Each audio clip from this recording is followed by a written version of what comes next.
The afternoon sun cast long shadows across the familiar driveway as Rebecca pulled up to her mother's house, her 11-year-old daughter Lily chattering excitedly in the back seat about the surprise cookies they planned to bake. Rebecca had decided on this impromptu visit after finishing work early, thinking it would be a perfect way to spend quality time with both her mother and daughter. The white picket fence and rose bushes looked the same as always, a picture of suburban peace that had welcomed her countless times throughout her 32 years of life. But something was wrong. Her husband's dark blue pickup truck sat in the driveway like an unwelcome intruder. Rebecca's hands tightened on the steering wheel as confusion washed over her. What was James doing here? He had told her he would be working late at the construction site today, the same excuse he'd been using more and more frequently over the past 6 months. Her stomach twisted with an unease she couldn't quite name. "Daddy's here," Lily exclaimed, pressing her face against the window. "Maybe he came to help with the cookies too." Rebecca forced a smile for her daughter's sake, even as alarm bells rang in her head. "Maybe he did, sweetheart. Why don't we go see?" They walked up the stone pathway together, Lily skipping ahead while Rebecca's mind raced. The front door was unlocked, which wasn't unusual for her mother's house in this quiet neighborhood. But as they stepped inside, Rebecca heard voices coming from the kitchen, the voices that made her blood run cold. "She's too trusting, Patricia. She has no idea what we've been doing." James's familiar baritone carried down the hallway, but there was something different about his tone. Something intimate and conspiratorial that made Rebecca's chest tighten. "She's always been naive," her mother's voice responded, and there was a cruelty in it that Rebecca had never heard before. "Just like her father. He never suspected either, did he?" Rebecca grabbed Lily's hand and pressed a finger to her lips, motioning for silence. Her daughter looked confused but obeyed, sensing something serious was happening. They crept closer to the kitchen, staying hidden behind the living room wall where they could hear every word. "The lawyer says we can have her declared mentally unstable," Patricia continued. "Especially with all the episodes you've been documenting. Depression, anxiety, inability to handle finances. It's perfect.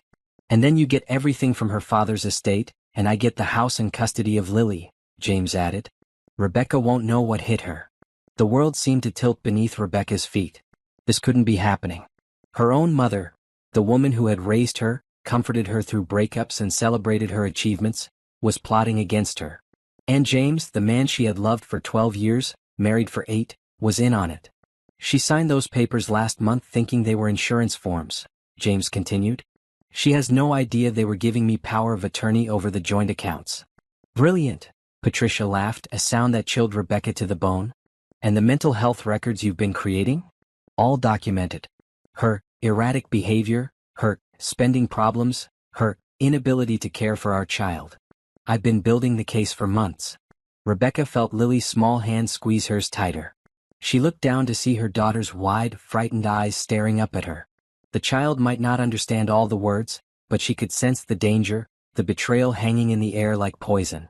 "The timing has to be perfect," Patricia was saying. "Right after the inheritance comes through from Rebecca's father's estate. That's $2 million, James.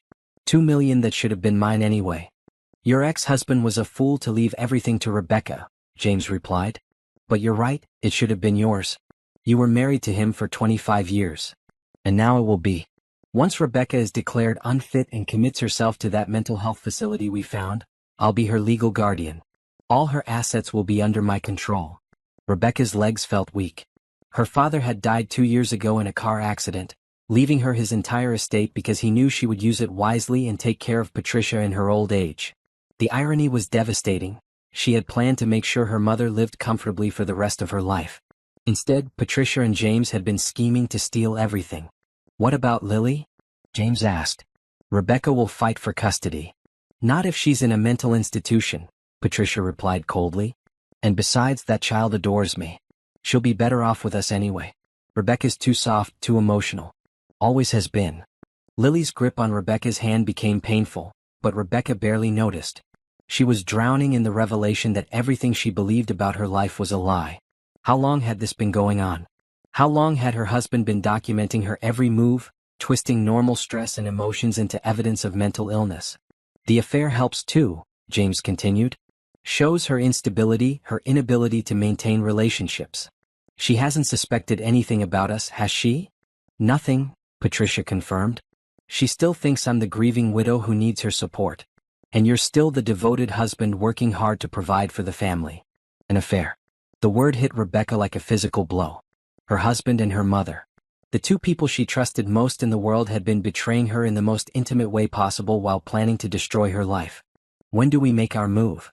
James asked. Soon. The final inheritance paperwork should be processed next month. Then we can have her committed and take control of everything. She'll be too broken to fight back, especially once she realizes how thoroughly we've planned this. And if she does try to fight? Who's going to believe her? A mentally unstable woman making wild accusations against her caring husband and grieving mother? We have all the documentation we need to prove she's delusional. Rebecca closed her eyes, fighting the urge to burst into the kitchen and confront them both. But something deeper than anger was stirring in her chest. Something cold and calculating that reminded her of her father's business sense. They thought she was weak, naive, easy to manipulate. They had no idea what they had awakened. "Mommy," Lily whispered, tugging on her sleeve. "Why are they saying mean things about you?" Rebecca looked down at her daughter's innocent face and made a decision that would change everything. She would not be the victim in this story. She would not let them destroy her or take her child. If they wanted to play games with her life, she would show them what a real game looked like. "They're just confused, baby," she whispered back, her voice steady despite the storm raging inside her. "But Mommy's going to fix everything. I promise." She led Lily quietly back to the front door, her mind already spinning with possibilities. They thought they knew Rebecca, the trusting wife, the devoted daughter, the naive woman who signed papers without reading them carefully.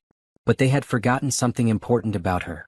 She was her father's daughter, and he had been one of the most successful businessmen in the state. As they drove away from the house, Rebecca caught Lily's worried eyes in the rearview mirror.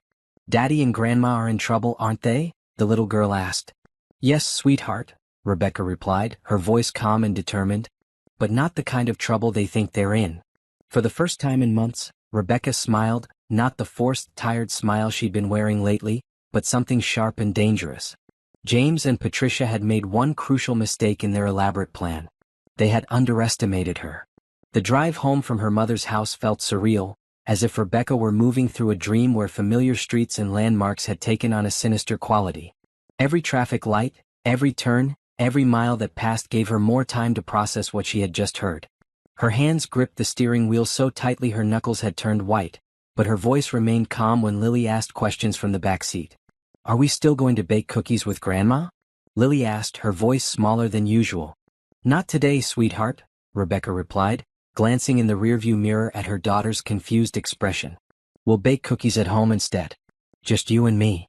But even as she spoke, Rebecca's mind was racing through the implications of everything she'd overheard.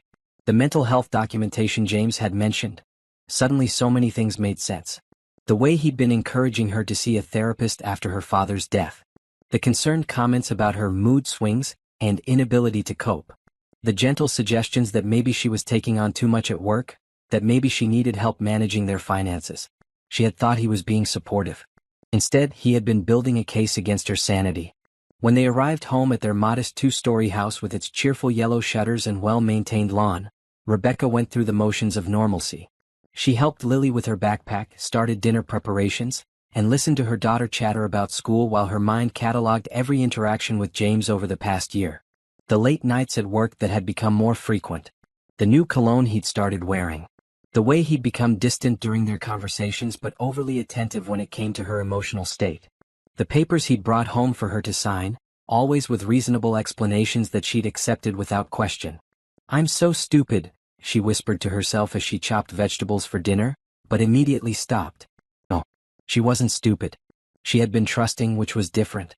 She had believed in her marriage, in her family, in the basic decency of the people she loved most.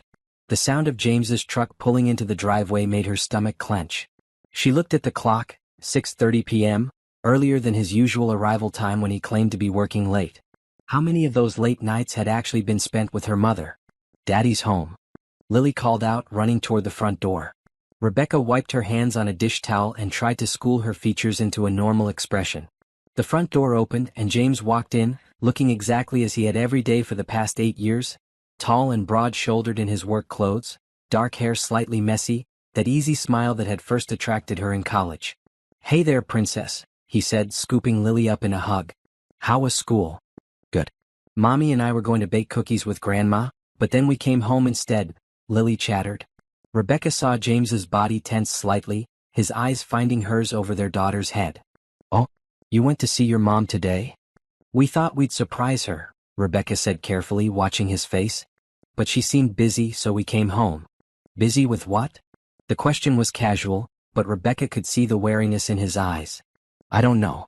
We didn't go in. The lie came easily, surprisingly so. Your truck wasn't there when we arrived. James relaxed visibly. Must have been after I left. I stopped by to fix that loose board on her back porch.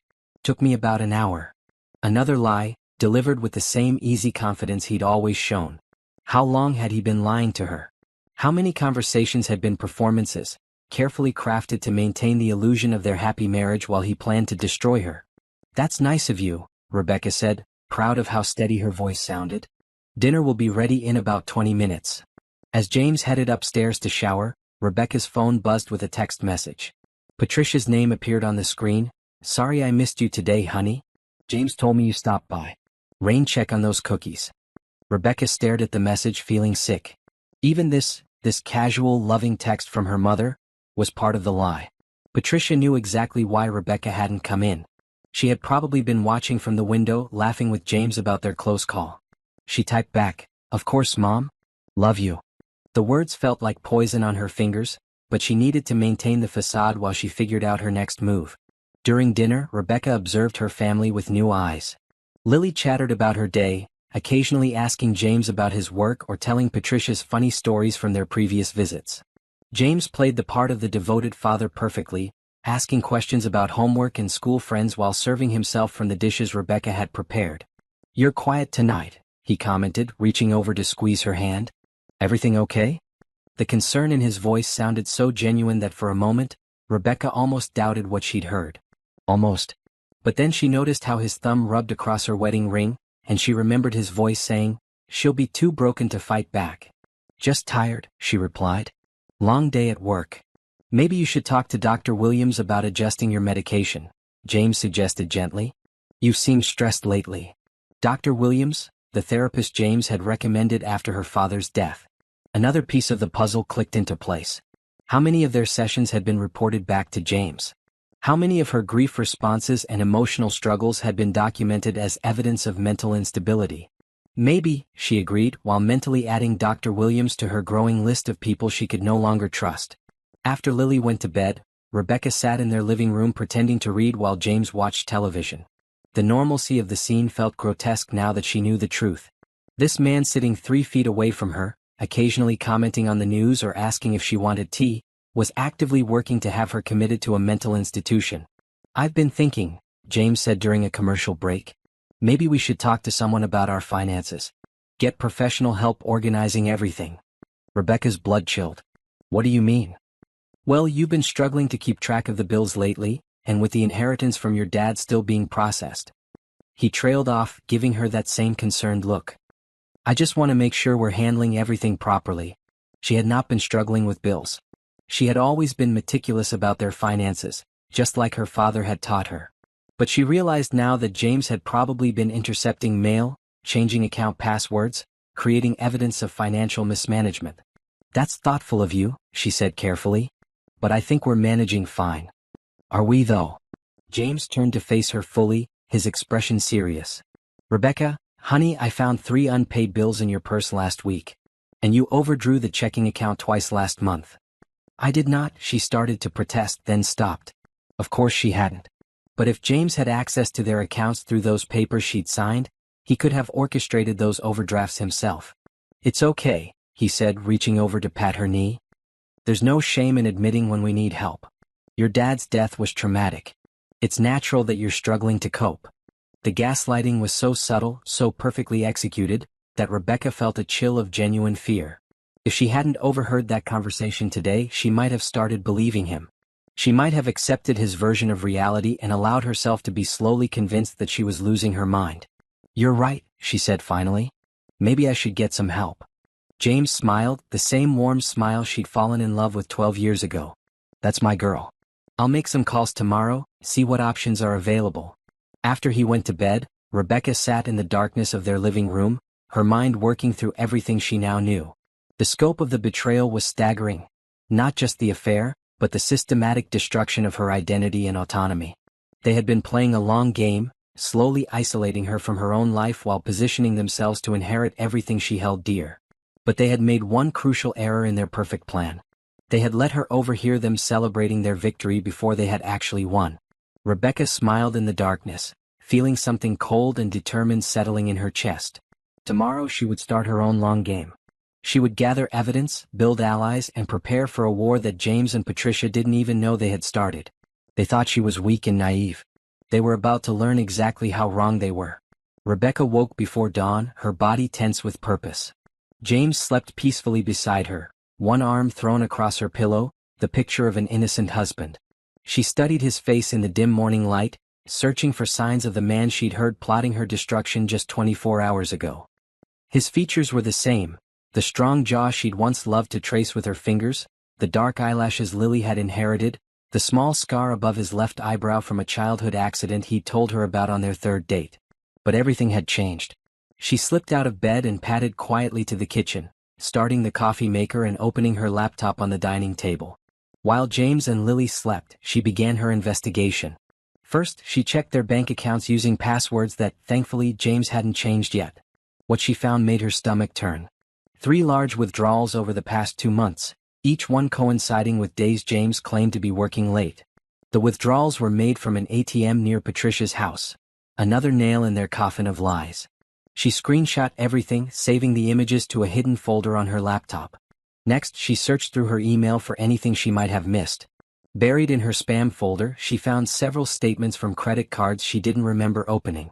Her hands shook as she accessed the accounts using password recovery. James had opened 3 credit cards in her name, running up significant debt on each one while making only minimum payments. Another piece of his mental instability case, she realized. Reckless spending, inability to manage finances, opening accounts she couldn't remember. All classic signs of psychological decline if you didn't know the truth. "Mommy?" Lily's sleepy voice made her jump. Her daughter stood at the bottom of the stairs in her favorite purple pajamas, rubbing her eyes. "Good morning, sweetheart," Rebecca said, quickly closing the laptop. "You're up early."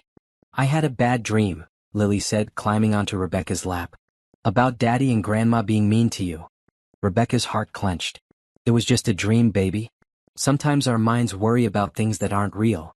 But even as she comforted her daughter, Rebecca wondered how much Lily had actually understood yesterday. Children were often more perceptive than adults gave them credit for. "Lily," she said carefully, "have you ever heard Daddy talking on the phone when he thought you were asleep?" The little girl nodded. "Sometimes. He talks to someone about money and papers and about you being sad all the time." Rebecca's pulse quickened. "What did he say about me being sad?" "That you need help because you can't remember things and you cry a lot," Lily said, then added with the brutal honesty of childhood, "But you don't cry a lot, Mommy. Only sometimes when you miss Grandpa." "That's right, baby. Only when I miss Grandpa." James appeared in the kitchen an hour later, showered and dressed for work. He kissed Lily's forehead and gave Rebecca what looked like an affectionate peck on the cheek, but she noticed how his eyes scanned the dining table where her laptop sat closed. "Working early?" he asked casually. "Just checking emails," she replied. "The Henderson project needs some revisions." It wasn't entirely a lie. She did have a work project that needed attention, though that wasn't what she'd been doing. After James left and Lily was safely at school, Rebecca drove to her father's old office building. The law firm that had handled his estate was on the 3rd floor, and Rebecca had maintained a cordial relationship with the senior partner, Robert Chin, who had been her father's friend for over 20 years. "Rebecca." Robert stood up from behind his mahogany desk as she was shown in. "What a pleasant surprise. How are you holding up?" "I've been better," she said, accepting his offer of coffee. "Robert, I need to ask you something important about my father's will." His expression grew serious. "Of course. What's on your mind?" "The inheritance. How much longer until it's finalized?" "Should be another 3 weeks, maybe a month at the outside." "Is there a problem?" Rebecca hesitated, then decided on a partial truth. "I've been getting pressure from some family members about the money. I wanted to make sure the arrangements were secure." Robert frowned. "What kind of pressure?" "Questions about whether I'm capable of managing such a large inheritance. Suggestions that maybe the money should be distributed differently." Rebecca, your father was very specific in his will. He left everything to you because he trusted your judgment implicitly. No one can change that unless you choose to modify the arrangements yourself or— He paused, looking uncomfortable. Or what? Or unless you were declared legally incompetent. But that would require substantial medical evidence and court proceedings. It's not something that could happen easily or quickly. Unless someone had been building a case for months, Rebecca thought grimly. I want you to add an extra layer of protection, she said. Whatever legal safeguards we can put in place to ensure no one else can gain access to those funds. Robert's expression sharpened. Rebecca, are you in some kind of danger? I don't know yet, she answered honestly. But I want to be prepared. That afternoon, she made another crucial stop, at the office of Thomas Rodriguez, a private investigator her father had used occasionally for business matters. The small, cluttered office smelled like coffee and old paper, and Rodriguez himself was nothing like the private eyes in movies, middle-aged, slightly overweight, with kind eyes behind wire-rimmed glasses. I need to know if my husband is having an affair, she said without preamble. Rodriguez didn't even blink. How long have you suspected? As of yesterday. But I think it's been going on for months, maybe longer. I'll need details, his schedule, places he goes, people he sees. Standard surveillance runs about 800 a day, but if you've got specific times and locations, I can work more efficiently. Rebecca provided James's work schedule, her mother's address, and the pattern of his late nights. She also mentioned her suspicions about financial fraud. That's a more complex case, Rodriguez said, making notes. Financial crimes require a different kind of evidence. You're looking at computer forensics, document analysis, paper trails. It's more expensive but more definitive. Money isn't a problem, Rebecca said. I want to know everything. The affair, the finances, all of it. This is going to get messy, Rodriguez warned. Are you prepared for what we might find? Rebecca thought about Lily's frightened face, about the casual cruelty in Patricia's voice, about 8 years of marriage that had apparently been built on lies. I'm prepared, she said. That evening she played the perfect wife again. She made James's favorite dinner, asked about his day, and listened to his stories about work problems and difficult customers. She nodded sympathetically when he complained about money troubles and agreed when he suggested they needed to be more careful with their spending. All the while, she was studying him like a specimen under a microscope, cataloging every lie, every manipulation, every subtle attempt to undermine her confidence in her own perceptions. After dinner, while James watched television, Rebecca excused herself to call her mother. Hi, Mom, she said, settling into their home office with the door closed. How are you feeling today? Oh, you know, Patricia sighed dramatically. Some days are harder than others. I miss your father so much. Another lie. Based on what Rebecca had overheard, Patricia was counting the days until she could get her hands on the inheritance money. I've been thinking about Dad a lot lately too, Rebecca said. Remember how he always said I was the most like him? Business-minded, strategic, good at seeing the big picture. Of course, dear. You definitely got his head for numbers. He also taught me to be careful about who I trust, Rebecca continued. He used to say that the people closest to you were the ones who could hurt you the most. There was a pause. That's a rather dark way to look at relationships, don't you think? Maybe. Or maybe it's just realistic. Rebecca let the words hang in the air. Anyway, I should let you go. James and I are planning to review our finances tonight. Make sure everything is in order. Another pause, longer this time. That sounds wise. Financial security is so important. Yes, Rebecca agreed. It really is. After hanging up, she sat in the quiet office, surrounded by family photos and mementos from her father's business. Tomorrow, Rodriguez would begin his surveillance. The lawyers would add protections to her inheritance. The evidence would start accumulating. James and Patricia thought they were playing chess while she played checkers. They had no idea she was actually playing an entirely different game. One where she held all the pieces and knew exactly how it would end. They had taught her not to trust anyone. Now she was going to teach them what a mistake that had been. 2 weeks into her investigation, Rebecca's dining room table had become a command center. Hidden beneath her regular work papers were folders full of evidence. Bank statements, credit card records, photographs from Rodriguez's surveillance, and detailed notes about every conversation with James and Patricia. She worked on her case like her father had once worked on his business deals. Methodically, thoroughly, and with an attention to detail that left no room for error. The photographs were the hardest to look at. Rodriguez had captured James and Patricia in various intimate moments, holding hands as they walked into a hotel, kissing in the parking lot of a restaurant across town, embracing in Patricia's backyard while Rebecca had been at work. The images were crystal clear, time-stamped, and undeniable. But the financial evidence was what would destroy them. Rodriguez had uncovered a web of fraud that went back 18 months. James had been slowly siphoning money from their joint accounts, taking cash advances on the credit cards he'd opened in her name, and even forging her signature on loan documents. The total amount was approaching $50,000. Money that had been funneled into a secret account he shared with Patricia. "Your husband is thorough," Rodriguez had said during their last meeting. "He's been building this case against you for over a year. Fake medical appointments where he claimed you were confused or agitated. Testimony from people who say you've been acting erratically. Even some doctored recordings of phone conversations." Recordings? Rebecca's blood had run cold. Audio files on his computer. Conversations where you supposedly admit to memory problems, financial confusion, difficulty coping. "The editing is good but not perfect. I can prove they've been manipulated." Now, sitting at her table in the quiet morning hours before her family woke up, Rebecca reviewed the timeline Rodriguez had constructed. Every piece of the puzzle fit together with terrifying precision. James hadn't just been having an affair, he'd been orchestrating an elaborate long-term fraud designed to steal her inheritance and gain custody of Lily.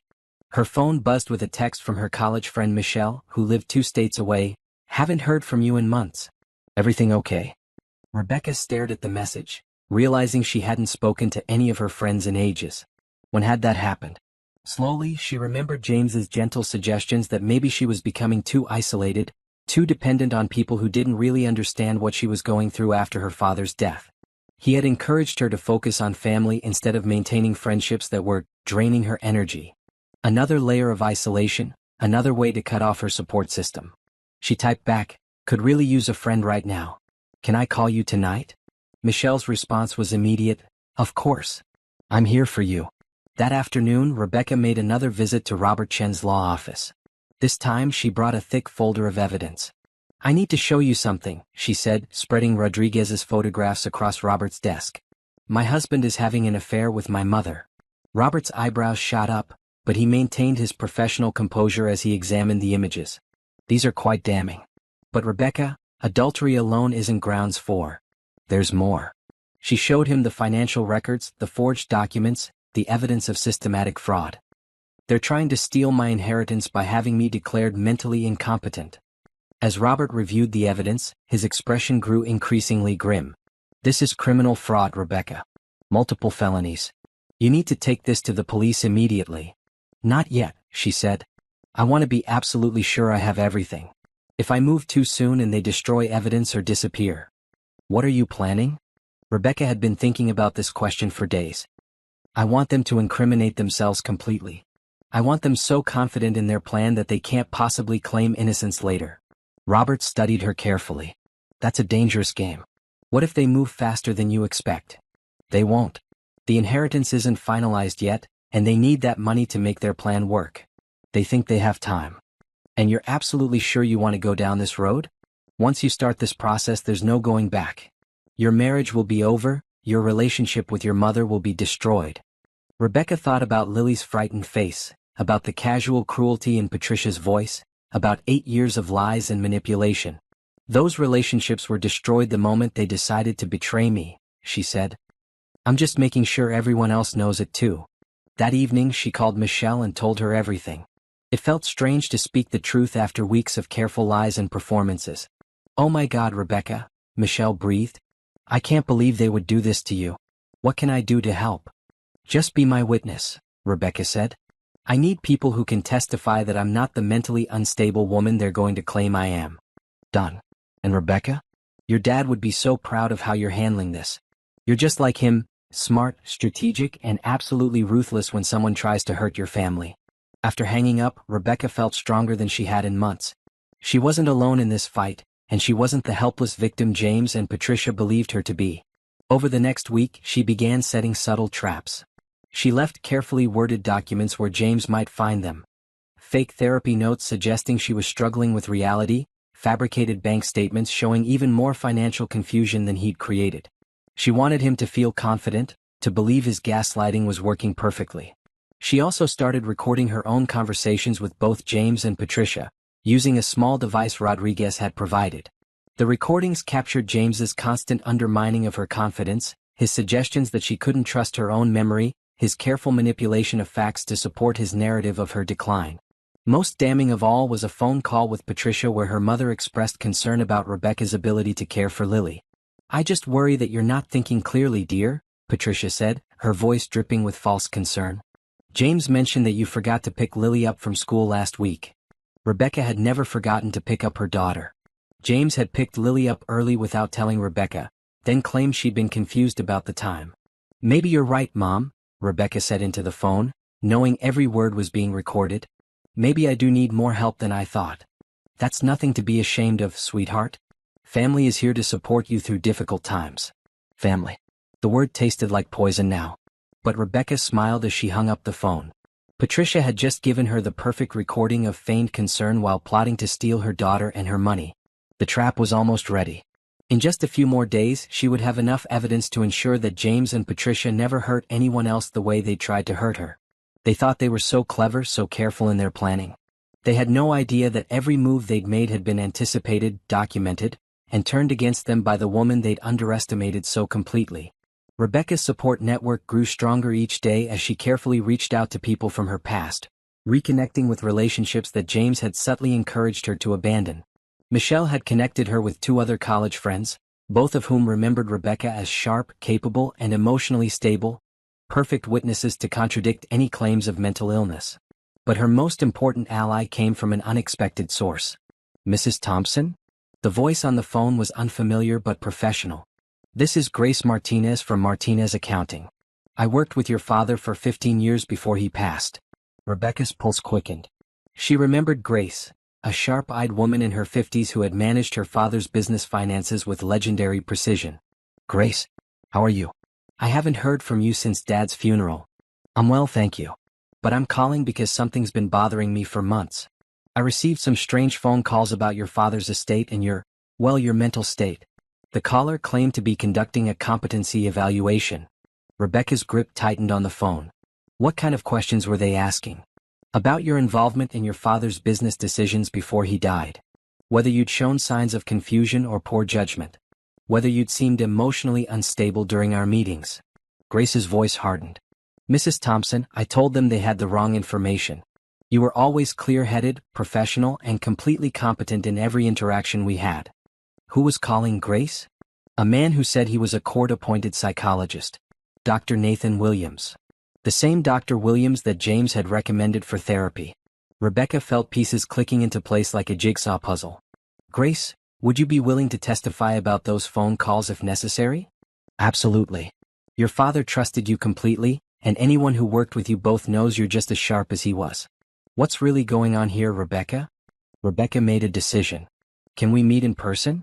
I think you deserve to know the truth." They met that afternoon at a small cafe downtown, away from any place where James or Patricia might see them. Rebecca spread out copies of her evidence on the small table between them, watching Grace's expression grow increasingly outraged as she explained the situation. "That bastard," Grace said finally, her professional composure cracking. "Your father would have destroyed anyone who tried to hurt you like this." "He taught me well," Rebecca replied. "I'm going to destroy them myself." Grace smiled grimly. "What do you need from me?" "Documentation. You have records of all my interactions with Dad's business, proof of my competency and decision-making ability. I need that evidence to counter their claims." "You'll have everything by tomorrow," Grace promised. "And Rebecca? I want to help with more than just paperwork. I still have contacts throughout the business community. If these people think they can fraud their way into your father's legacy, they're about to learn what happens when they mess with his daughter." That evening, Rebecca received another crucial piece of the puzzle when Rodriguez called with an update. "I've been digging into your mother's finances," he said. "She's in more trouble than you know. Credit card debt, unpaid mortgage payments, medical bills from your father's illness that insurance didn't cover. She's looking at bankruptcy within the next 6 months. So she really needs my inheritance to survive," Rebecca said. "More than that. She's already spent money she doesn't have, probably counting on getting your father's estate. If this plan fails, she'll lose everything." The desperation explained the elaborate nature of their scheme. This wasn't just greed, it was financial survival. Patricia had bet everything on being able to steal Rebecca's inheritance, and James had apparently been promised a significant cut of the proceeds. "There's something else," Rodriguez continued. "I found evidence that your mother has been forging your father's signature on documents even before he died. Medical authorizations, financial papers. I think she may have been stealing from him for months before his death." Rebecca felt sick. Her father had died believing his wife loved him, never knowing she was robbing him blind while he battled his final illness. "Can you prove it?" "Working on it. But Rebecca, if this is true, it means your mother is a career criminal, not just someone who made a bad decision. You need to be very careful. People like that can be dangerous when cornered." After hanging up, Rebecca sat in her car outside the cafe, processing this new information. She had been thinking of James and Patricia as selfish and greedy, but the picture Rodriguez painted was much darker. Her mother was a predator who had been victimizing her own family for years. The thought made her more determined than ever to see this through to the end. That weekend, she orchestrated another test. During a family dinner at Patricia's house, she casually mentioned that the inheritance paperwork was moving faster than expected. "The lawyers think everything might be finalized next week instead of next month," she said, watching their faces carefully. James nearly choked on his wine. "Next week? That seems fast." "I know, right? I guess Dad's estate was more organized than we thought." Rebecca turned to her mother.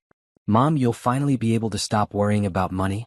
I'm planning to give you half of everything, just like we discussed." Patricia's eyes lit up with genuine greed before she remembered to look modest. "Oh, sweetheart, that's too generous. You don't need to." "I insist. Family takes care of family, right?" "Of course, dear. Family is everything." Rebecca smiled sweetly while mentally adding another nail to their coffin. She had never promised Patricia half the inheritance. That was their own fantasy, and they just confirmed it on the recording device hidden in her purse. Later, while helping Patricia clear the dinner dishes, Rebecca overheard James on his phone in the backyard. "We need to move faster," he was saying in a low, urgent voice. "The money's going to be available sooner than we thought." "No, she still doesn't suspect anything." "Yes, the commitment papers are ready. By the end of next week, she'll be locked up and we'll have control of everything." Commitment papers. Rebecca's blood ran cold.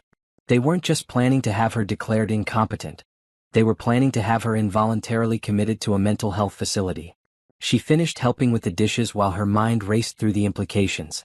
Once she was committed, especially if James had legal guardianship, she could be kept there indefinitely.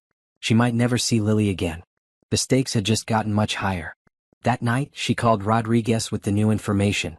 "We need to move faster," she told him. "They're planning to have me committed next week." "That changes everything," Rodriguez agreed. "Involuntary commitment requires doctor's orders and court approval, but if they've been building this case for months." "How long do we have?" "Days, not weeks." "But Rebecca, I think we have enough evidence now. It's time to go to the authorities." Rebecca looked around her house, at the photos of her and James on their wedding day, at Lily's artwork covering the refrigerator, at the life she'd built that was about to be completely destroyed. "Monday," she said finally. "I'll give them until Monday to hang themselves completely. Then we end this." As she hung up, Rebecca realized she felt calm for the first time in weeks. The waiting was almost over. Soon, everyone would know the truth about James and Patricia. They had made one fatal error in their perfect plan. They had given her just enough time to become more dangerous than they could ever imagine. Monday morning arrived gray and cold, matching Rebecca's mood as she prepared for what she knew would be the most important day of her life. She had spent the weekend in a strange state of calm preparation, like a general before a decisive battle. Every piece was in position, every ally briefed, every contingency planned. James left for work at his usual time, kissing her goodbye with the same casual affection he'd shown for months while plotting her destruction. She watched his truck disappear down the street and then immediately began implementing her final plan. First, she called in sick to work, something she rarely did, but today she needed complete freedom to maneuver. Then she dropped Lily off at school with careful instructions. "If anyone other than Mommy or Daddy tries to pick you up today, you ask them to call me first, okay, baby?" Lily looked worried. "Is something bad going to happen?" Rebecca knelt down to her daughter's level, smoothing back her dark hair. "Something's going to change today, sweetheart. But I promise you, no matter what happens, Mommy loves you and will always take care of you." Next, she drove to Robert Chen's office and deposited copies of all her evidence in his safe, along with detailed instructions for what to do if something happened to her.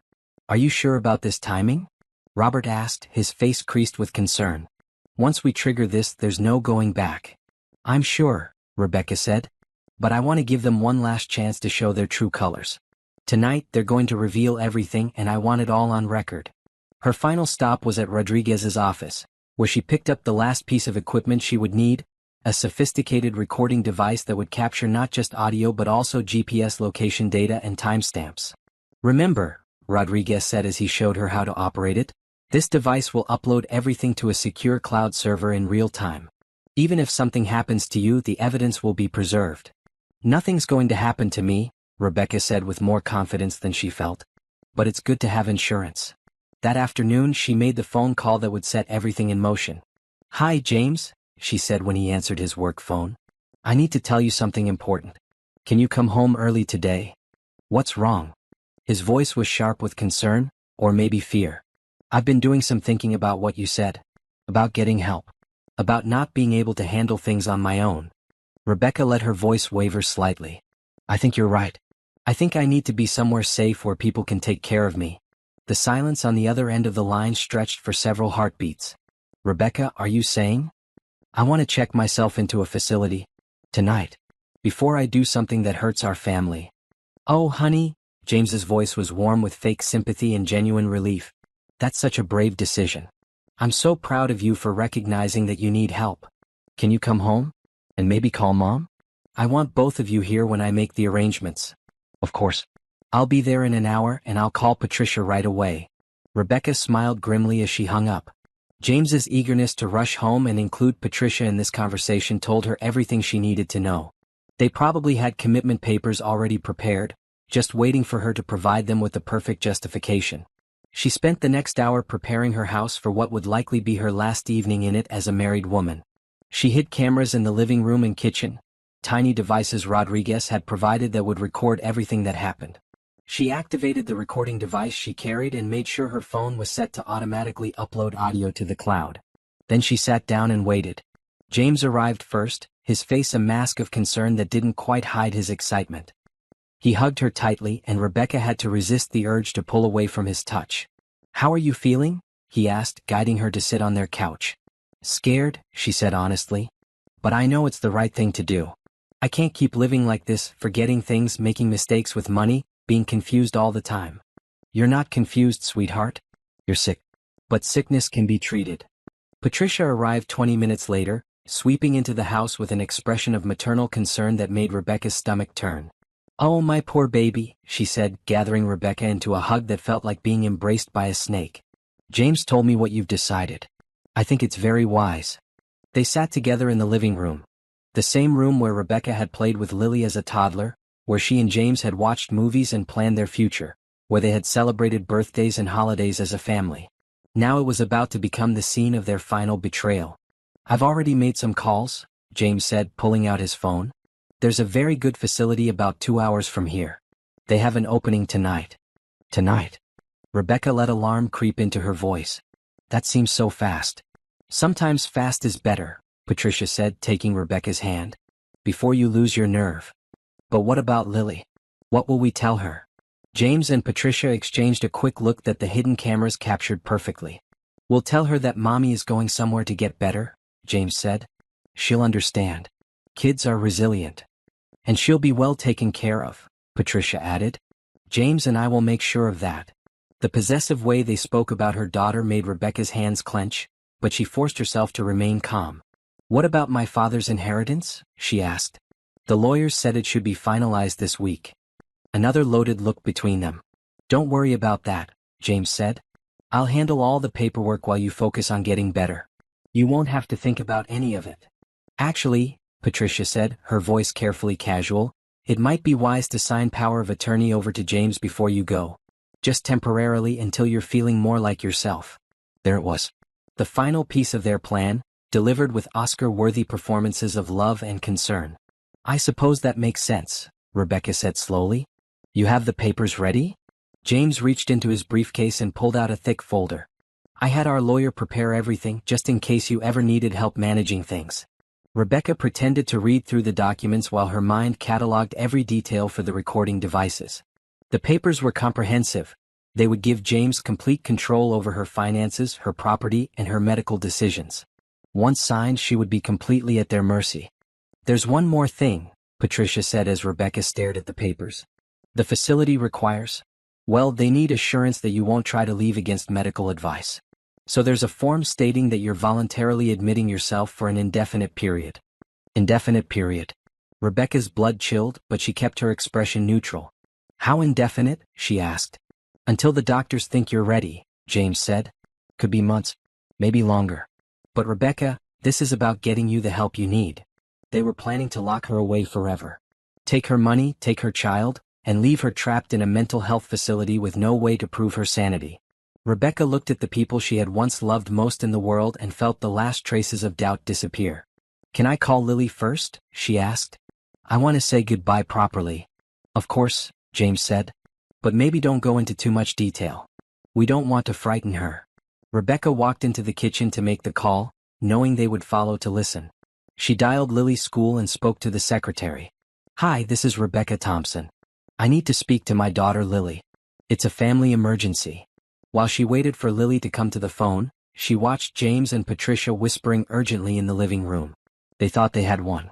They thought she was about to sign away her freedom and her future. "Mommy?" Lily's small voice came through the phone. "Hi, baby.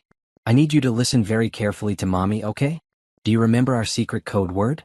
The one we practiced?" "You mean butterfly?" "That's right. If anyone tries to pick you up from school or tells you that something has happened to Mommy, you ask them for the butterfly code. If they don't know it, you don't go with them. You ask them to call the police instead." "Mommy, you're scaring me." "I'm not trying to scare you, sweetheart. Mommy just wants to make sure you're safe. Can you do that for me?" "Yes, Mommy. I love you more than all the stars in the sky, baby girl. Remember that, no matter what anyone tells you." As she hung up, Rebecca saw James and Patricia watching her with sharp attention. They had heard every word and she could see the wheels turning in their heads. But it was too late for them to change course now. "Ready?" James asked, holding out a pen. Rebecca took the pen and held it over the signature line. "Before I sign this, I want you both to know something." They leaned forward expectantly. "I know about the affair," she said calmly. "I know about the stolen money. I know about your plan to steal my inheritance and have me permanently committed.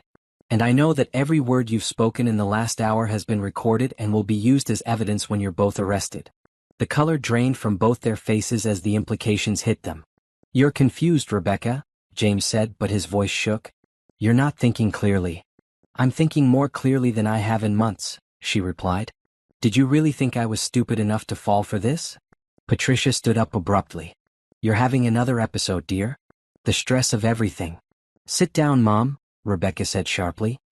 "The only episode here is the one where my husband and mother try to destroy my life. But congratulations, you've given me everything I need to destroy yours instead." The trap had been set, sprung, and now it was time for the reckoning. The silence in Rebecca's living room was deafening. James and Patricia sat frozen like deer caught in headlights, their carefully constructed masks of concern cracking to reveal the shock and fear underneath. Rebecca remained seated, still holding the unsigned power of attorney papers, savoring the moment when the hunters realized they had become the prey. "You're bluffing," James said finally, but his voice lacked conviction. "You're having a breakdown, Rebecca. You're imagining things." Rebecca reached into her purse and pulled out her phone, scrolling to the photo gallery. "Am I imagining these?" She turned the screen toward them, revealing Rodriguez's surveillance photos, James and Patricia kissing outside the hotel, embracing in her mother's backyard, holding hands as they walked into restaurants. Patricia's face went white. "Those pictures, they're not what they look like." "Really?" Rebecca swiped to the next photo, showing them entering a hotel room together. "What do they look like then, Mom?" "Because they look like my husband and mother having an affair while planning to steal my inheritance and have me committed to a mental institution." James stood up abruptly, running his hands through his hair. "Rebecca, you have to understand." "I understand perfectly." She pulled out a small recording device and set it on the coffee table between them. "Should I play back your conversation from 2 weeks ago when you discussed having me declared mentally unfit? Or maybe the one where you talked about forging documents and stealing from our joint accounts?" "You recorded us?" Patricia's voice was barely a whisper. "I recorded everything. Every lie, every manipulation, every cruel laugh you shared at my expense." Rebecca's voice remained calm, but there was steel underneath. Did you really think I wouldn't find out? Did you think I was so weak, so stupid that I'd just let you destroy my life? James began pacing, his composure completely shattered. You don't understand the pressure I've been under. The debts, the problems at work. So you decided to solve your problems by stealing from your wife and sleeping with her mother? Rebecca's voice cracked like a whip. How long has this been going on, James? How long have you two been laughing at me behind my back? It wasn't supposed to happen, Patricia said, tears starting to flow. James came to me for advice after your father died, and we were both grieving, both lonely. Don't. Rebecca held up her hand. Don't you dare make this about grief. This is about greed, pure and simple. You saw an opportunity to steal $2 million, and you decided I was expendable. She stood up and walked to the window, looking out at the neighborhood where she had thought she was building a happy life. The mental health documentation, the fake financial problems, the isolation from my friends, it was all part of your plan to make me seem unstable. We were trying to help you, James insisted weakly. Rebecca turned back to face them, her eyes blazing. Help me? You opened credit cards in my name and ran up debt. You manipulated our bank accounts to make it look like I was financially irresponsible. You convinced me to see a therapist who was feeding information back to you. You were systematically destroying my credibility so you could steal everything I had. The inheritance money, Patricia started. Is mine, Rebecca finished. My father left it to me because he trusted me to use it wisely. Not because he wanted you and my husband to steal it while having me locked away in a mental hospital. James suddenly lunged forward, reaching for the recording device on the table. Give me that. Rebecca was faster, snatching it away before he could grab it. Too late, James. Everything is already backed up to the cloud. Even if you destroyed this device, the evidence would still exist. You don't understand, Patricia said desperately. I'm going to lose my house. I have debts you don't know about. I need that money to survive. You should have thought of that before you decided to betray your own daughter, Rebecca replied coldly. Maybe if you'd been honest about your financial problems instead of trying to steal my inheritance, we could have worked something out. We still can, James said, his voice taking on the wheedling tone he'd used so many times before. Rebecca, we're family. We can work through this. No one has to know about what happened between Patricia and me. We can go to counseling, start over. Start over? Rebecca laughed bitterly. James, you were planning to have me committed tonight. You brought papers to sign away my rights to my own life. And you think we can work through this? I never would have gone through with it, he lied. It was just a backup plan in case. In case what? In case I figured out what you were doing? Rebecca shook her head. Do you hear yourself? You're still lying even now when I have proof of everything. She walked back to the couch and sat down, studying the two people who had shaped so much of her life. Do you want to know the worst part? It's not the money. It's not even the affair. It's that you were willing to take Lily away from me. You were willing to let my daughter grow up thinking her mother was crazy, that I had abandoned her. Tears were streaming down Patricia's face now. We would have taken good care of her. We love that little girl. You love what she represents, another way to control me, another hostage to ensure I never fought back. Rebecca's voice was quiet but deadly. Did you think about what it would do to her, growing up without her mother? Did you care? The room fell silent again. Outside, Rebecca could hear children playing in the street, normal sounds of a normal afternoon that felt surreal given what was happening inside her house. What do you want? James asked finally. Money? We can pay you back. With what money? Rebecca interrupted. The money you stole from me? The inheritance you were planning to steal? You don't have anything to pay me back with. Then what? What do you want from us? Rebecca looked at him for a long moment, remembering the man she had fallen in love with in college, the man she had thought she would grow old with. That man might have never existed at all. I want you to face the consequences of what you've done, she said simply. I want you to be held accountable for the fraud, the theft, the conspiracy. I want everyone to know what kind of people you really are. Rebecca, please, Patricia begged. I'm your mother. Doesn't that mean anything? You stopped being my mother the moment you decided to betray me, Rebecca replied. A real mother would never do what you've done. James was looking around the room desperately, as if searching for an escape route. If you turn us in, Lily will have to go through all of this too. The publicity, the court cases, the humiliation. Is that what you want for your daughter? It was a low blow and Rebecca felt it hit home. She had been worrying about exactly that, how to protect Lily from the fallout of what was about to happen. Lily will survive, she said after a moment. Children are resilient, especially when they have a parent who truly loves them. But what she won't survive is growing up in a house built on lies and betrayal. She deserves better than that. Patricia suddenly stood up, her tears replaced by anger. You self-righteous little bitch. You always thought you were better than everyone else, just like your father. You never appreciated what you had. There she is, Rebecca said quietly. There's the real Patricia. Not the grieving widow, not the concerned mother. Just a bitter woman who's angry that her con game didn't work. Shut up, Patricia snarled.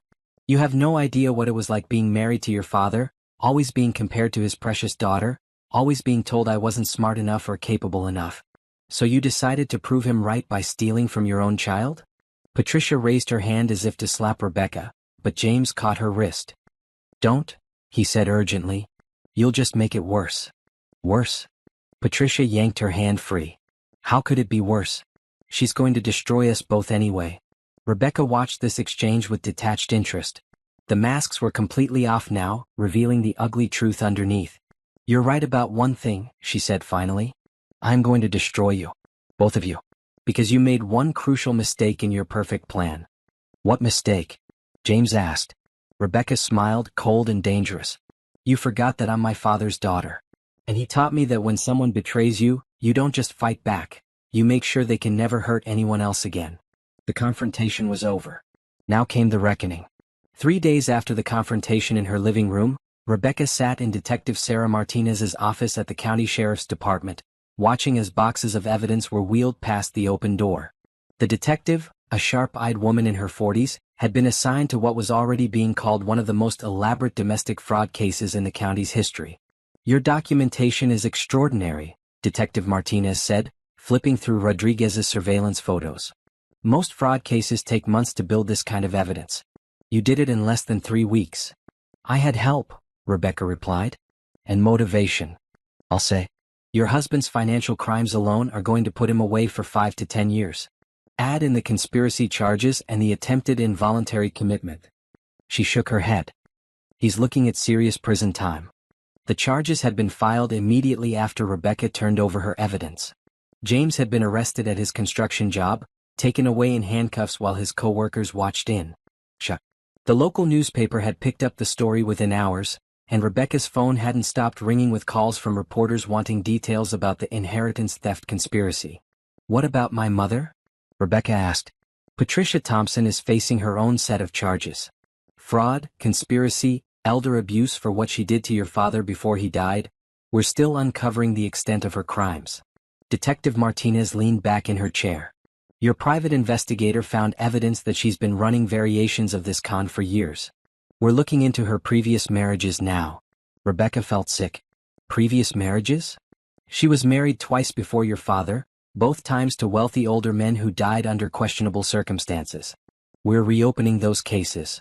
The woman Rebecca had called Mom for 32 years was apparently a serial predator who had targeted vulnerable men for their money. The revelation was almost too horrible to process. Mrs. Thompson, Detective Martinez continued gently, I need to ask about your daughter.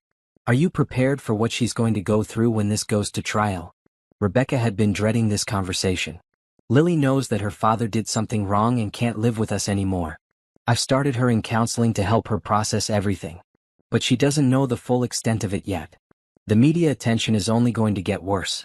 This story has everything, affair, family betrayal, millions of dollars. It's going to be a circus. I know. Rebecca had already hired a publicist and a family attorney to help navigate the challenges ahead. But the alternative was letting them get away with it, and I couldn't do that. Her phone buzzed with a text from Grace Martinez, her father's former accountant. Preliminary financial audit complete. They stole over $200,000 from your father before he died. I'm so sorry, Rebecca. Rebecca closed her eyes, feeling the weight of her father's betrayal by the woman he trusted most. At least he had died not knowing the truth about Patricia's true nature. There's some good news, Detective Martinez said. The recovery of your assets is going better than expected. Most of the money your husband stole is still in that joint account he shared with your mother. We can freeze it and return it to you. And the inheritance? Safe. Your lawyer added those protections just in time. Without your power of attorney signature, they couldn't touch it. Rebecca had received word that morning that her father's estate had been officially transferred to her. All $2 million, plus his business interests and property holdings. The irony was bitter. She was now wealthy enough to never worry about money again, but the cost had been the destruction of her family. Over the next several weeks, Rebecca watched her former life dismantle piece by piece. James's construction company fired him immediately after his arrest. Patricia's house went up for sale to pay her mounting legal bills. Their social circle, which had once seemed so solid, split into factions. Some supporting Rebecca, others choosing to believe James and Patricia's claims that she had somehow orchestrated everything. The hardest part was explaining things to Lily. Rebecca's 8-year-old daughter struggled to understand why Daddy couldn't come home and why Grandma Patricia couldn't visit anymore. "Did Daddy stop loving us?" Lily asked one evening as Rebecca tucked her into bed. "Daddy made some very bad choices," Rebecca said carefully. "Sometimes when adults make bad choices, they have to face consequences, even if it hurts the people they love. Are you going to make bad choices too?" The question broke Rebecca's heart. "I'm going to try very hard not to, baby girl. And if I ever make mistakes, I promise I'll tell you the truth about them." The preliminary hearings began 6 weeks after the arrests.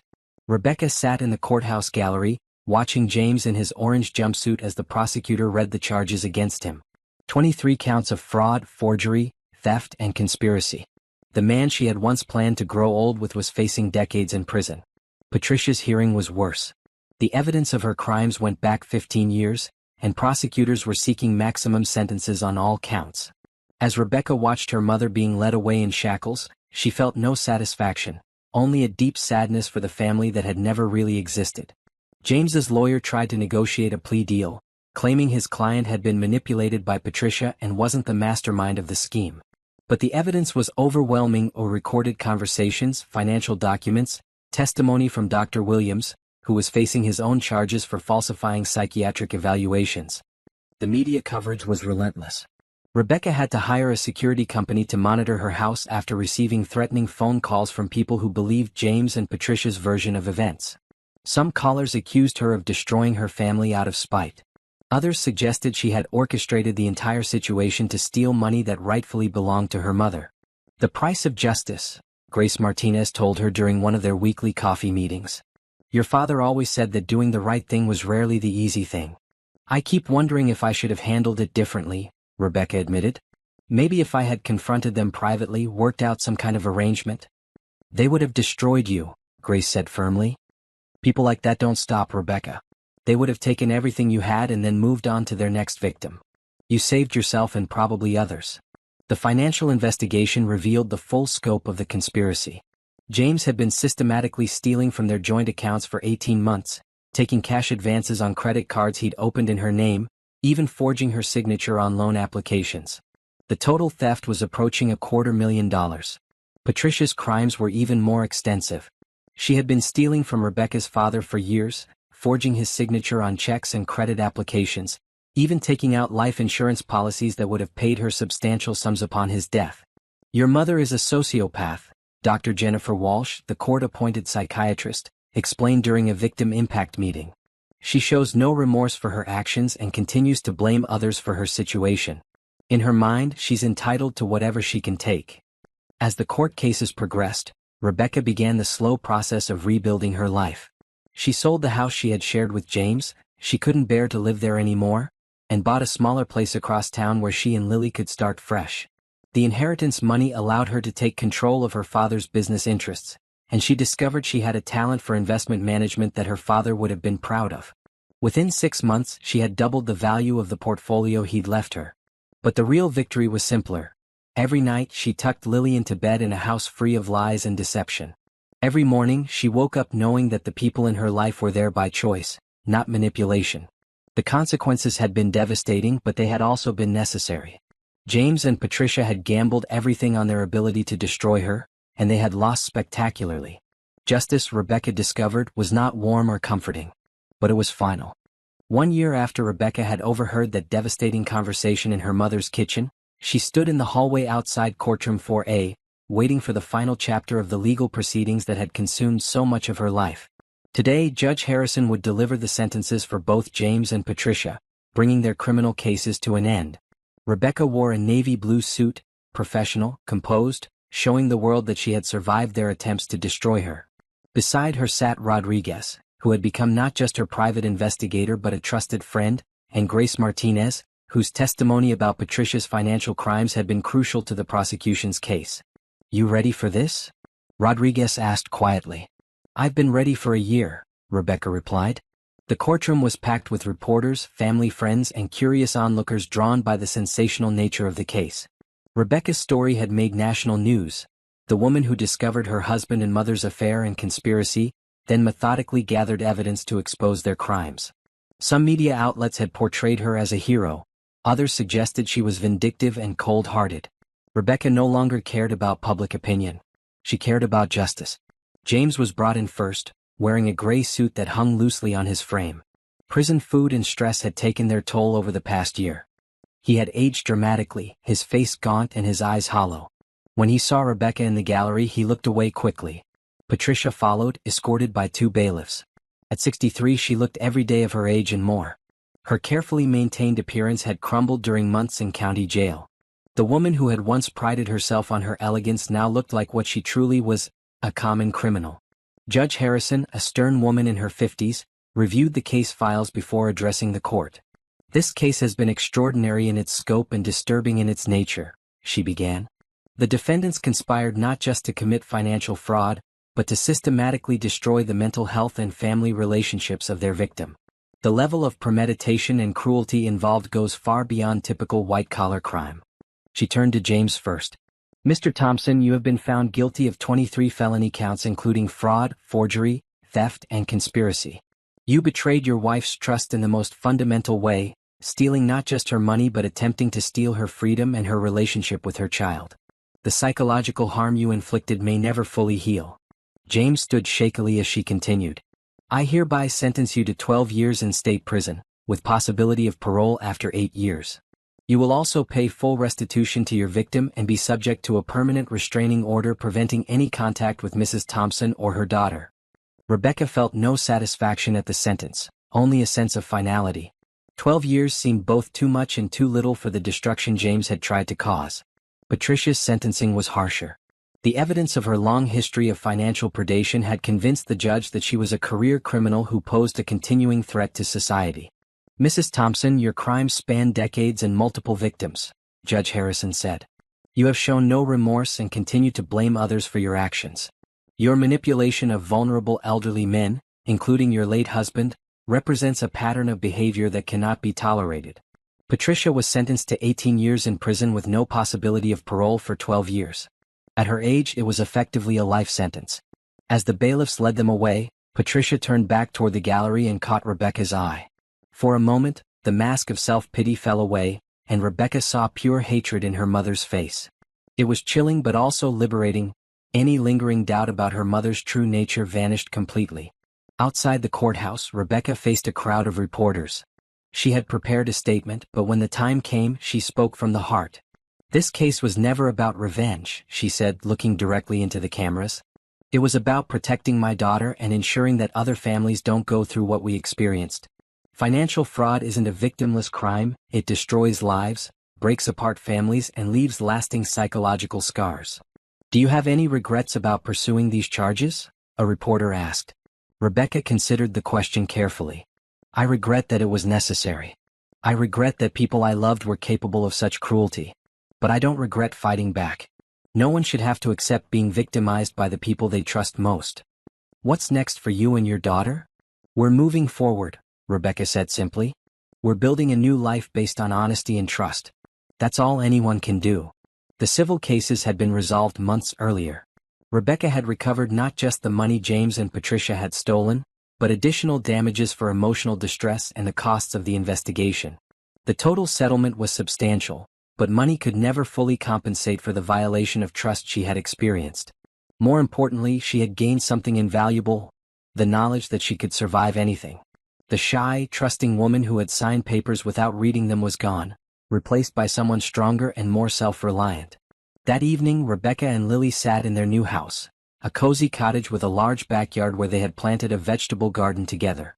Lily, now 9 years old, was doing homework at the kitchen table while Rebecca prepared dinner. "Mom," Lily said without looking up from her math worksheet, "Jessica at school asked me why my dad is in prison." Rebecca had been dreading this conversation but knew it was inevitable. What did you tell her? I said he made bad choices and had to face the consequences. Like you always tell me. That's exactly right, sweetheart. Lily put down her pencil and looked at her mother seriously. Do you think he still loves me? The question broke Rebecca's heart. I think your father loves you as much as he's capable of loving anyone. But sometimes people make choices that hurt the people they love, and those choices have consequences that can't be undone. Will I ever see him again? Rebecca had wrestled with this question for months. James would be eligible for supervised visitation once Lily turned 18, but Rebecca wasn't sure that would be healthy for either of them. Maybe someday when you're older if you want to and if it's safe. But right now, our job is to focus on our family, you and me. Lily nodded and returned to her homework. She was resilient, adapting to their new life with the flexibility of childhood. But Rebecca knew the long-term effects of everything that had happened were still unknown. Later that night, after Lily was asleep, Rebecca sat in her home office reviewing the latest reports from her financial advisors. Her father's inheritance, combined with the civil settlement and her own careful investments, had made her genuinely wealthy. She was considering starting a foundation to help other victims of family financial fraud. Her phone rang, displaying Michelle's number. Her college friend had become one of her strongest supporters throughout the ordeal. How are you holding up after today? Michelle asked.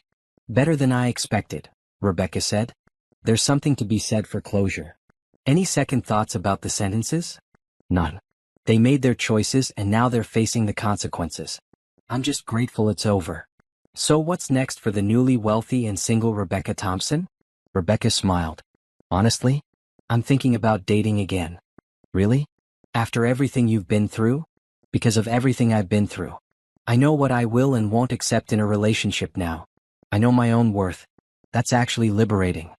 She had met someone, Daniel Kim, a widowed father from Lily's school who had approached her during the media circus to offer support. He was kind, honest about his own past and most importantly, patient with her trust issues. Dad would be proud of you, Michelle said. You fought back and won. I survived, Rebecca corrected. That's different than winning. But sometimes survival is enough. After hanging up, Rebecca walked through her quiet house, checking locks and turning off lights. The security system her father's money had paid for beeped softly as she armed it. She was safe now, financially and physically, but more importantly, she was free from the lies and manipulation that had dominated her life for so long. In her bedroom, she kept a framed photo of her father on the nightstand. Every night, she looked at his picture and thought about the lessons he had taught her, about business, about money, about trusting but verifying. I got them, Dad, she whispered to the photo. I got them both. The resolution had been complete. James and Patricia would spend years in prison, their reputations destroyed, their freedom gone. Rebecca had recovered her stolen money and gained control of her father's legacy. Most importantly, she had protected Lily and ensured that her daughter would grow up knowing the truth. Justice had been served, but more than that, Rebecca had discovered who she really was when everything else was stripped away. She was stronger than her enemies had realized, smarter than they had assumed, and more dangerous than they had ever imagined. They had tried to destroy her, and instead they had forged her into something unbreakable. The game was over and Rebecca had won. 2 years after the sentencing, Rebecca stood in the conference room of Thompson Financial Services, the investment firm she had built from her father's modest business holdings. Through the floor-to-ceiling windows, she could see the bustling downtown district of their mid-sized city, a view that reminded her daily of how far she had come. The Patterson account is showing exceptional returns, her business partner, Marcus Webb, reported during their weekly meeting. Marcus was a former Wall Street analyst who had moved to their area seeking a better work-life balance. Rebecca had hired him 6 months ago, and his expertise had helped her transform her father's small investment portfolio into a thriving financial services company. Good, Rebecca nodded, reviewing the quarterly reports spread across the polished conference table. What about the Henderson Family Trust? Also performing above projections. Rebecca, you have a gift for this. Your father would be amazed at what you've built. She smiled, thinking of the shy woman who had once signed papers without reading them carefully. That person felt like a stranger now. The woman she had become was confident, decisive, and most importantly, surrounded by people she could trust. Speaking of which, Marcus continued, I wanted to discuss the foundation proposal again. The legal framework is ready if you want to move forward. The Thompson Foundation for Family Fraud Victims had been Rebecca's dream for over a year. She wanted to use part of her wealth to help other people who had been victimized by family members, providing them with legal resources, financial assistance, and emotional support. Let's do it, she decided. I want it operational by the end of the year. That afternoon, Rebecca drove to Lily's school for the parent-teacher conference. At 11 years old, her daughter was thriving, honor roll student, captain of the soccer team, and popular with her classmates. The resilience she had shown throughout the trauma of her father's crimes continued to amaze Rebecca. Lily is an exceptional student, Mrs. Carter, her teacher, reported. But what impresses me most is her emotional intelligence. She's often the one helping other children through their problems. She's learned to be strong, Rebecca said. Maybe too strong for someone her age. Children are often stronger than we think. Lily talks about you frequently, about your business, your foundation plans, your integrity. You're clearly her role model. After the conference, Rebecca picked Lily up from after-school soccer practice. In the car, her daughter chattered excitedly about an upcoming tournament while Rebecca half listened, her mind on the evening ahead. Are you nervous about your date tonight? Lily asked suddenly, showing the perceptiveness that had helped her survive their family's upheaval. Rebecca smiled. A little. Is that okay with you? I like Mr. Daniel, Lily said seriously. He doesn't try too hard to make me like him, and he doesn't ask weird questions about Dad or Grandma Patricia. Plus, he makes you laugh. Daniel Kim had been patient with Rebecca's cautious approach to dating. A widowed pediatrician with a 13-year-old son, he understood the complications of single parenthood and the importance of building trust slowly. They had been seeing each other for 8 months now, and Rebecca was finally allowing herself to believe in the possibility of love again. He makes me laugh too, she admitted. That evening, Daniel picked her up for dinner at a new restaurant downtown. He looked handsome in a charcoal gray suit, his kind eyes crinkling at the corners when he smiled at her. How did the foundation meeting go? He asked as they were seated at their table. We're moving forward with it. The paperwork should be finalized next month. That's wonderful. Your father would be so proud of everything you've accomplished. It was exactly the right thing to say. Supportive without being patronizing, acknowledging her success while honoring her father's memory. Daniel had a way of understanding what she needed to hear. How's Tommy handling the tournament season? She asked, inquiring about his son. Better than I am, Daniel laughed. He keeps reminding me that he's the athlete in the family, not me. I embarrass him when I cheer too loudly. They talked easily throughout dinner, their conversation flowing naturally from their children to their work to their plans for the future. With Daniel, Rebecca never felt the need to perform or hide parts of herself.